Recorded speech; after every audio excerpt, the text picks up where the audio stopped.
Hey, I'm Sarah, and for the last few years, I've been going to this super expensive private school for rich kids. Let me share a few stories of the craziest things I've seen happening here. First of all, almost all guys in my grade have several sugar babes. It really sucks. I mean, how shall I find a boyfriend in school if most guys here can date pretty much any model they want? You see, I'm just a normal girl. I grew up middle class. And only when my perfect mom, who is both a professor at a prestigious university and super beautiful, married a well-known Wall Street billionaire, I suddenly had to move to New York City and was put into this school for rich kids. At first, I felt super uncomfortable here. Everyone wore designer clothes and looked at me like I was a misfit. Maybe because I wore H&M and didn't have the latest iPhone.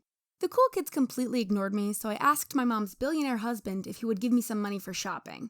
He kindly gave me $200, but I told him, "I'm sorry, but that's just not enough. My classmates all wear designer clothes. I think I'll need at least $3,000 to buy good enough clothes to fit in."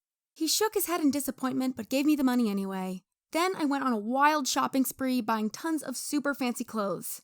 Sounds fun, but it wasn't. Because I had worn modest clothes all my life, and now I was betraying my own values just to make other people like me. It felt wrong. However, dressed like a rich girl, I went back to school and asked some of the cool kids how their weekend was.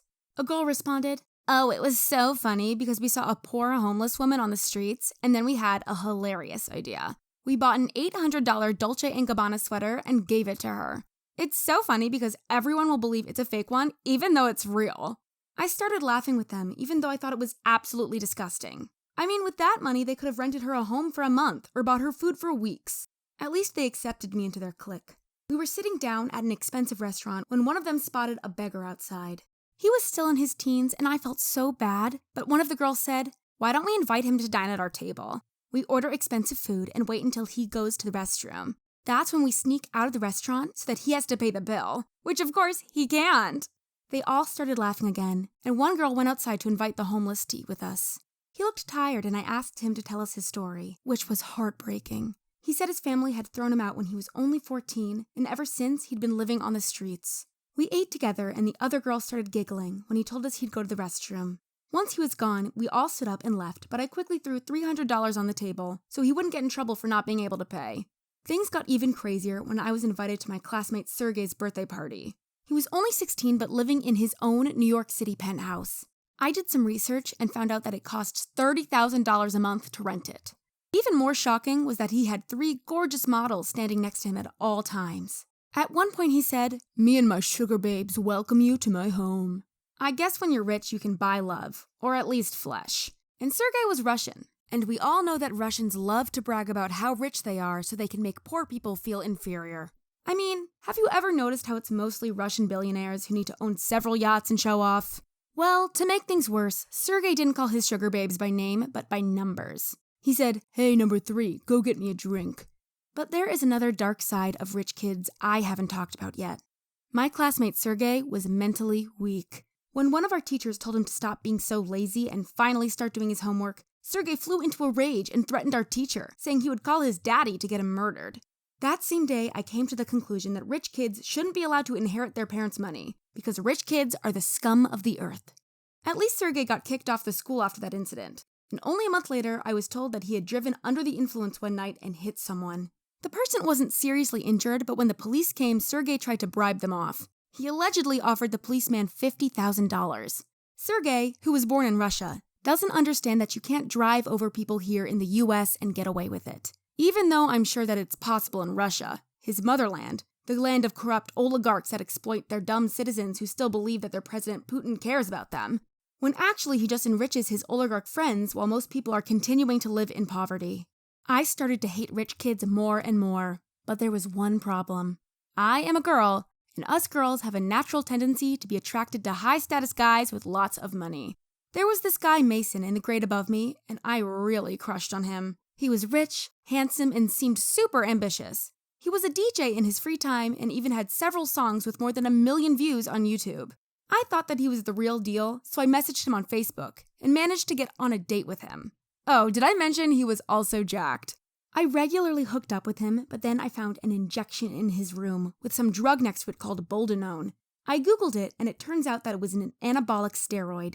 So he wasn't jacked because he was disciplined and regularly hit the gym. No, he took the shortcut and just injected poison into his body. Was he really that desperate to impress other people that he was willing to destroy his own health? Well, I also started wondering why I never saw him working on his laptop to produce new songs. I asked him about it and he said, "Oh, I'm working with this other guy who does most of the technical work. I focus more on being on stage and rocking the club while he does the rest." Wow, this guy who had tens of thousands of fans around the world and groupies every weekend on his concerts was basically just another spoiled little rich brat who had everything in life given to him. I told him, "Aren't you embarrassed to not work hard like other artists?" And he responded, "What are you talking about? I'm doing what everyone else does. Do you really think Justin Bieber produces his own music or writes his own lyrics? All he does is go on stage and sing. It's the easiest job in the world, and I want to do it too. Groupies, money, and fame. That's all I need to be happy." Well, he kinda had a point, but I also knew that this was not the kind of person I wanted to be in a relationship with. I mean, if I married this guy and I would get sick or something, then I knew I couldn't rely on him because he had never actually done anything hard in his life. And that's the problem with rich kids. They are weak. For example, many of the girls in my school did horse riding as a sport. Of course, they bragged about how good they are and how many medals they won, but really, it's mostly about who bought the best and most expensive horse. Now, don't get me wrong, there are also some great rich kids. Like Mike. He was the best student in class and didn't care about being popular. When we took a class trip to North Dakota and we were boarding a plane, my other classmate Jack didn't want to wait in line, so he put his black sunglasses on and pretended to be blind so he could go to the line for handicapped and old people. That's when Mike had enough and told the stewardess that Jack was only pretending to be blind and should wait in line with the others. Jack responded, "Whoa, dude, this was just a test. Of course I wouldn't actually do this." "You just did it, so stop lying, you scumbag." This was the incident that inspired me to stop trying to be popular. I sold my designer clothes on eBay, gave the money I got back to my stepdad, and started wearing H&M again. I also went to Mike and asked why he was so different from the other kids, and he said, "Oh, it's because my dad said he'll give away all his money to charity. I get zero, nothing. So unless I get my life together, I'm in big trouble. But my parents gave me what's most important for a child, and that's love and attention. And don't get me wrong, I'm still super privileged. I was born in America, and I'm going to a private school."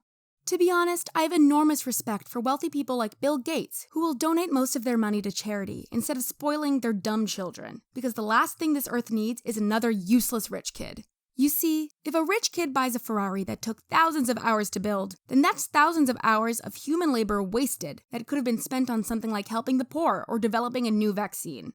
Now, if you earned the money yourself, go ahead and buy whatever you want. Maybe you deserve it. Well, Mike and I are friends now. When I asked him if he wanted to do homework with me, he responded, "What? You are doing your own homework?" "Huh? What do you mean?" "Well, everyone else here has tutors to do it for them. That's why I was surprised."